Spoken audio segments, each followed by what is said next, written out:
गांव में उस साल हालात कुछ ठीक नहीं थे। लगातार बारिश न होने की वजह से फसलें बर्बाद हो चुकी थीं। कुएं सूख गए थे और लोगों के घरों में अनाज का एक एक दाना सोच समझकर खर्च किया जा रहा था। इसी गांव में रहता था हरीराम, बहुत सीधा साधा और मेहनती इंसान। हालात ऐसे हो गए कि गांव में अब काम मिलना नामुमकिन था। हरीराम मन ही मन सोचता है, अगर यहीं रुका रहा तो परिवार का पेट पालना मुश्किल हो जाएगा। बेहतर है किसी दूसरे गांव में काम ढूंढा जाए। अगली सुबह वो अपने कंधे पर छोटी सी गठरी डालकर दूसरे गांव की ओर निकल पड़ता है। चलते चलते वो सोहनपुर गांव पहुंचता है। नया गांव, नए लोग, न कोई पहचान न कोई सहारा। थोड़ी देर इधर उधर भटकने के बाद वो गांव के सबसे बड़े व्यापारी लालचंद साहू की हवेली के सामने पहुंच जाता है। हरीराम हाथ जोड़कर कहता है, साहू जी, मैं दूसरे गांव से आया हूँ। वहाँ काम नहीं मिल रहा। अगर आपके यहाँ कोई काम मिल जाए तो बहुत मेहरबानी होगी। लालचंद साहू उसे ऊपर से नीचे तक देखता है और मुस्कुराकर कहता है, काम तो है, पर बहुत मेहनत का है। दिन रात गोदाम की सफाई करनी होगी और हिसाब किताब भी देखना पड़ेगा।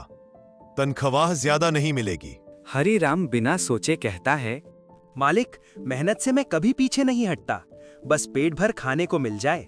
काम तय हो जाता है। हरीराम ईमानदारी से दिन रात मेहनत करता है। गोदाम की सफाई, अनाज की गिनती, हिसाब, सब कुछ समय पर और साफ सुथरे तरीके से। कुछ ही महीनों में लालचंद साहू को एहसास हो जाता है कि हरीराम जैसा भरोसेमंद आदमी मिलना मुश्किल है। उसकी तनख्वाह बढ़ा दी जाती है और रहने के लिए भी एक छोटी सी झोपड़ी दे दी जाती है।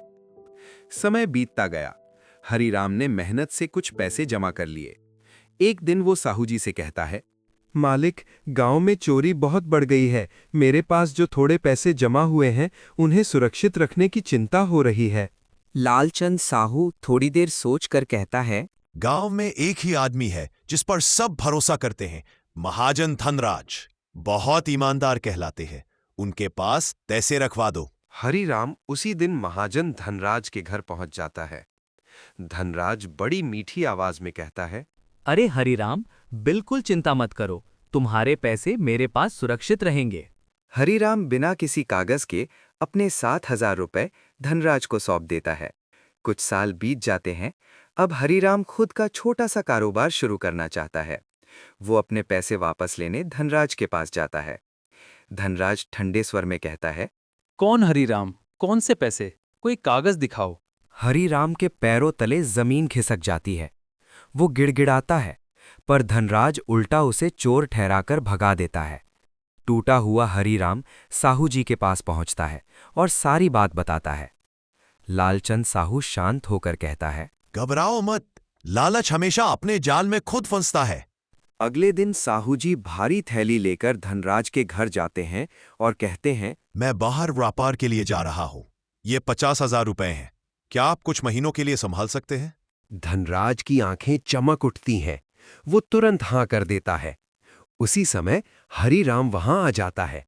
धनराज अचानक बदल जाता है और कहता है, अरे हरीराम, मुझे याद आ गया। तुम्हारे पैसे तो यहीं रखे हैं।